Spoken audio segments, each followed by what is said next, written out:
Hello friends, welcome to my channel. வெயில் காலம் வந்தாலே நம்ம வீட்டில் ஏசி ஓட ஆரம்பிச்சிடும். ஆனால் வீட்டில் சின்ன குழந்தைகள், குறிப்பாக பிறந்த குழந்தைகள் இருந்துச்சுன்னா ஏசி காத்தால் அவங்களுக்கு சளி இருமல் வந்துடுமோன்னு பல பயமும் குழப்பமும் இருக்கும். ஸோ குழந்தைகளுக்கு பாதுகாப்பான சரியான டெம்பரேச்சர், ஏசி டெம்பரேச்சர் எவ்வளவு, அவங்களுக்கு ஏன் ஏசி ரூமில் இருமல் வருது, அது மட்டும் இல்லாமல் உங்கள் குழந்தைகள் ஏசி ரூமில் தூங்குதா அப்படின்னா தெரியாமல் இந்த மிஸ்டேக்கை நீங்கள் பண்ணிடாதீங்க. என்ன மிஸ்டேக்குன்றதை வீடியோக்குள்ளே போய் பார்க்கலாம். ஸோ நீங்கள் வீடியோவை ஸ்கிப் பண்ணாமல் லாஸ்ட் வரைக்கும் பாருங்கள். வாங்க வீடியோக்குள்ளே போகலாம். ஃபஸ்ட்டு, குழந்தைகளுக்கு ஏசி யூஸ் பண்ணலாமா அப்படின்னு கேட்டால் தாராளமாக எந்த ஒரு பயமும் இல்லாமல் நீங்கள் யூஸ் பண்ணலாம். இந்த வெயில் தாங்காமல் குழந்தைங்க உடம்பெல்லாம் வேர்த்து விறுவிறுத்து அழுது அவங்க தூக்கம் கெட்டுறதை விட ஏசி காற்றுல அவங்களால நிம்மதியாக சுகமாக தூங்க முடியும். ஸோ இது பார்த்திங்கன்னா அவங்களோட ஆரோக்கியத்துக்கும் ரொம்பவே நல்லது. ஆனால் இங்கே தான் நம்ம ஒரு முக்கியமான விஷயத்தை கவனிக்கணும். ஏசி யூஸ் பண்ணலாம், ஆனால் அதுக்காக ரிமோட் எடுத்து 18 டிகிரியோ இல்லாட்டினா 20 டிகிரியோ வச்சு ரூமை ரொம்ப ஐஸ் பெட்டி மாதிரி மாற்றிடக்கூடாது. ஏசியில் நம்ம வைக்கிற டெம்பரேச்சர் ரொம்பவே முக்கியம்.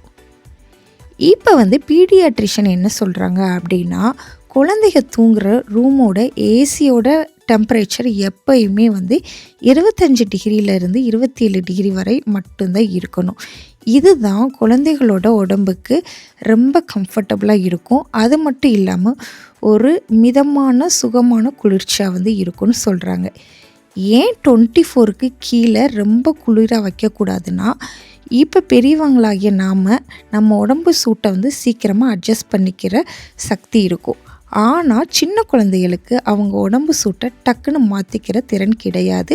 ஸோ அதனால் ரூம் டெம்பரேச்சர் சில்லுன்னு ஆகிட்டா அவங்க உடம்பு சீக்கிரமாக குளிர்ந்து போயிடும்.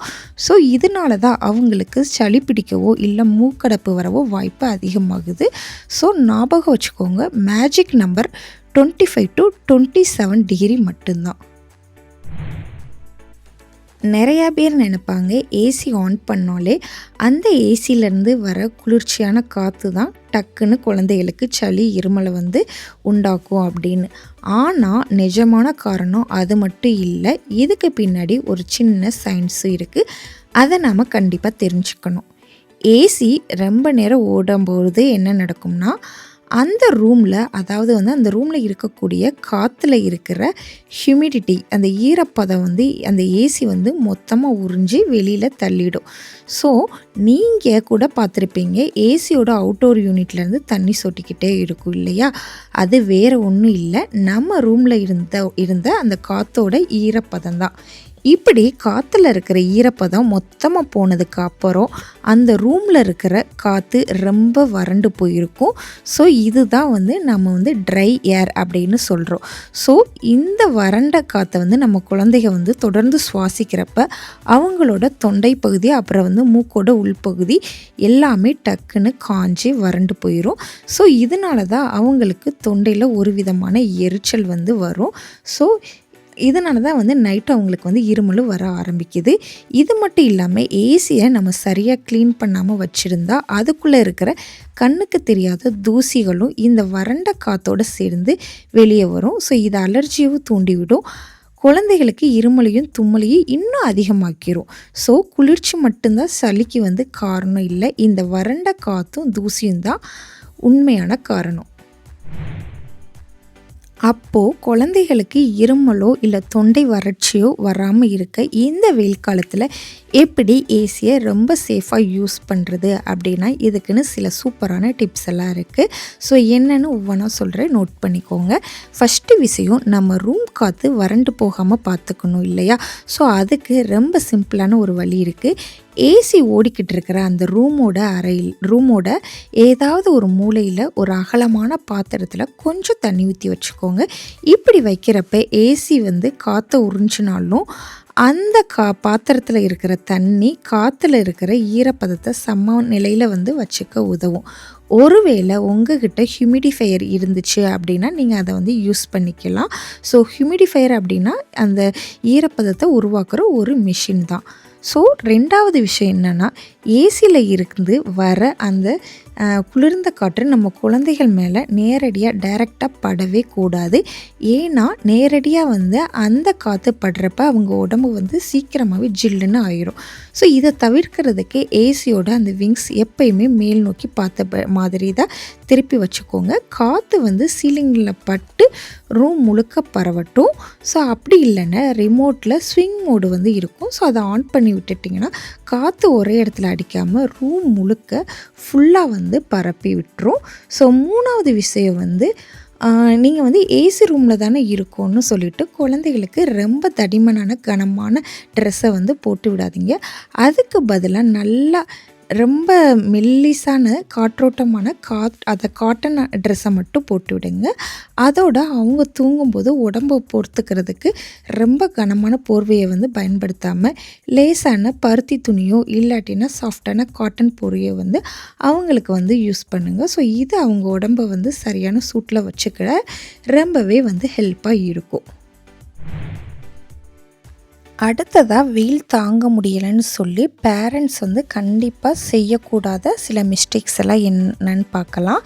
ஃபஸ்ட்டு விஷயம் இந்த வெயில் காலத்தில் நிறையா பேர் வீட்டில் ஏர் கூலர்ஸ் இருக்கும். அதாவது நம்ம தண்ணியை நிரப்பி அந்த கூலர்ஸை யூஸ் பண்ணுறது ஏர் கூலர்.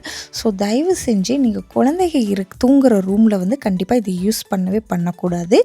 ஏன்னா ஏசி காற்று ஈரப்பதத்தை உறிஞ்சும் அப்படின்னு பார்த்தோம். ஆனால் இந்த ஏர் கூலர் அறையோட ஈரப்பதத்தை அளவுக்கு அதிகமாக்கிரும்.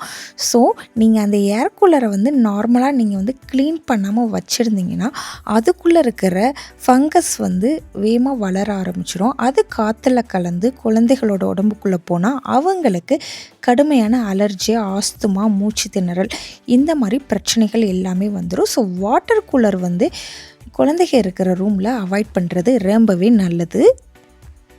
2வது விஷயம், நம்ம வீட்டில் இருக்கிற ஏசி ஃபில்டரை கண்டுக்காமல் விடுறது.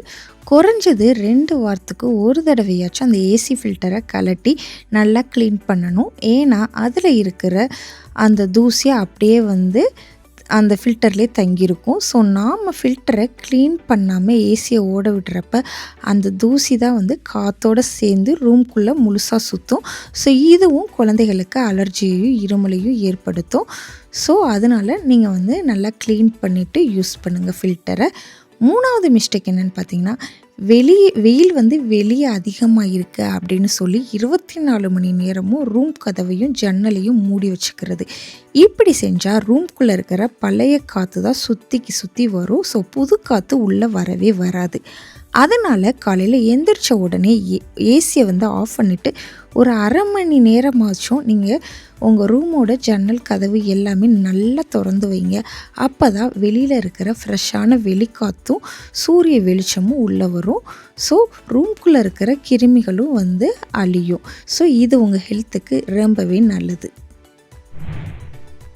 நீங்கள் உங்கள் குழந்தைகளுக்கு லோஷன் யூஸ் பண்ணுறப்ப ரொம்ப கவனமாக இருக்கணும். பெரியவங்க யூஸ் பண்ணுற ரொம்ப வாசனை கலந்த அந்த லோஷனை குழந்தைகளுக்கு கண்டிப்பாக யூஸ் பண்ணவே கூடாது. குழந்தைகளுக்கு கடையில் கிடைக்கிற டாக்டர்கள் யூஸ் பண்ணலாம் அப்படின்னு சொல்கிற, அதாவது அதில் ஃப்ராக்ரன்ஸே இல்லாத சென்சிட்டிவ் பேபி லோஷன்ஸ் இல்லைன்னா பேபி மாய்ஸ்சரைசர் க்ரீம் நீங்கள் யூஸ் பண்ணுங்கள். ஒருவேளை உங்களுக்கு க்ரீமெல்லாம் பயன்படுத்த இஷ்டம் இல்லை அப்படின்னா நீங்கள் சுத்தமான தேங்காய் எண்ணெய் இருக்குல்ல, ஸோ அதை குழந்தைகளோட கைகளில் தடவி விடலாம். ஸோ இது எதுக்காகனா ஏசி காற்றுல அவங்க சருமம் வறண்டு போய் வெள்ளை வெளேர்னு ஆகாமல் தடுக்கும். அது மட்டும் இல்லாமல் நல்லா சாஃப்ட் ஆகுறதுக்கு ஹெல்ப் பண்ணும். இந்த வெயில் காலத்தில் குழந்தைகளை எப்படி ஆரோக்கியமாக பார்த்துக்கலாம் அப்படின்னு இந்த வீடியோவில் பார்த்த தகவல்கள் உங்களுக்கு ரொம்பவே ஹெல்ப்பாக இருக்கும்னு நான் நினைக்கிறேன். ஸோ இந்த வீடியோ உங்களுக்கு பிடிச்சிருந்துச்சுன்னா மறக்காமல் நம்ம சேனலை சப்ஸ்கிரைப் பண்ணிடுங்க, அப்புறம் லைக் பண்ணுங்கள். ஸோ இதே மாதிரி நிறையா வீடியோஸ் அப்லோட் பண்ணுறேன். ஸோ மறக்காமல் நம்ம சேனலில் சப்ஸ்கிரைப் பண்ணிடுங்க. நெக்ஸ்ட் வீடியோவில் பார்க்கலாம். பாய் பாய்.